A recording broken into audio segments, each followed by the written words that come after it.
font en latin, les sources. C'est le patrimoine naturel qui a été choisi cette année comme thème principal des Journées européennes du patrimoine, organisées ce week-end à Romba. Des expositions et des sorties étaient programmées pour permettre au public de découvrir notre environnement naturel d'hier et d'aujourd'hui. Après l'annulation de la soirée conte en raison de mauvaises conditions météo, 2 balades en forêt de Romba étaient animées par Jean-Jacques Sitec, historien, Jean-Claude Linker, botaniste, et Jean-Yves Schneider, responsable du groupe local de la Ligue pour la protection des oiseaux. Des sorties pour apprendre, comprendre, voir, entendre et même sentir. Et c'est vrai qu'ici, quand on ouvre les yeux et les oreilles, en l'occurrence aujourd'hui pour entendre quelques chants d'oiseaux, c'est toujours intéressant.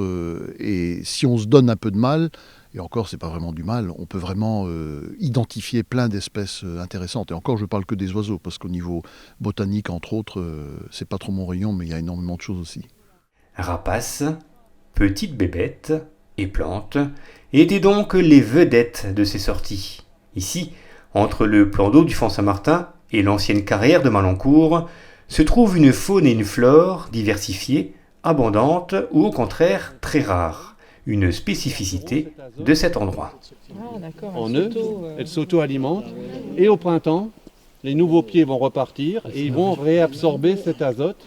Et ça peut durer ce cycle pendant des centaines, voire des milliers d'années. C'est une relique glaciaire, un fond de vallon froid très typique des côtes de Moselle, où on trouve encore quelques plantes qu'il y avait ici il y a 5000 ans et qui ont pu se maintenir grâce au peu d'ensoleillement du coin, dont la conite tulou que nous allons voir, et puis d'autres espèces, les fougères scolopendres, etc. Après, quand on arrive tout en haut à la carrière de Malancourt, c'est l'inverse.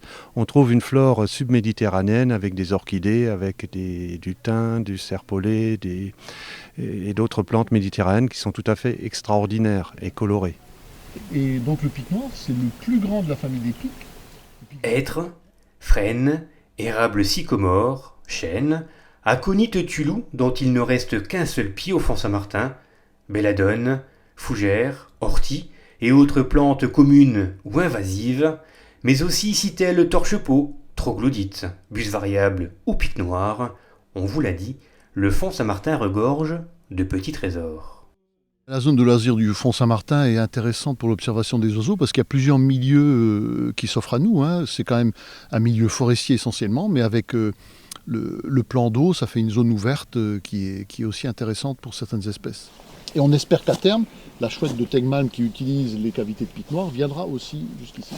Alors elle est déjà en Meuse, on l'a pas encore entendu ici. Mais... Observation ornithologique ou botanique, se balader en forêt de Romba, c'est aussi voyager à travers l'histoire et les légendes rombasiennes. Quelle est l'origine du nom Font Saint-Martin? Pourquoi racontons-nous qu'il y avait des fétifnotes au lieu-dit des roches? Qu'est-ce que la pierre qui tourne? Quel est donc ce mystérieux souterrain? Autant de questions abordées avec passion et pédagogie par l'historien Jean-Jacques Sitec. En tout cas, cette colline de Drins, on peut se demander d'où vient l'étymologie de ce nom. Alors bon, ça peut venir de Dris, qui est le chêne en celte. Ça peut devenir de druidé, qui est le druide. Le chêne est le druide et le gui sacré, c'est l'arbre des dieux. Tout le monde connaît ça. Voilà. Et puis, ça peut venir aussi de Dunum, en celte, la colline. Ça peut venir aussi de Durum, en celte, qui veut dire la maison ou le lieu d'habitation. Donc vous voyez, vous avez le panel pour expliquer le mot de Reims. Et puis, il y a aussi quelque chose d'assez important. Vous avez dans cet univers celte, vous avez beaucoup de déesses mères. Et parmi elles, Titiana, une des déesses mères celtes. Et on pense à la légende des Tifnotes. Voilà.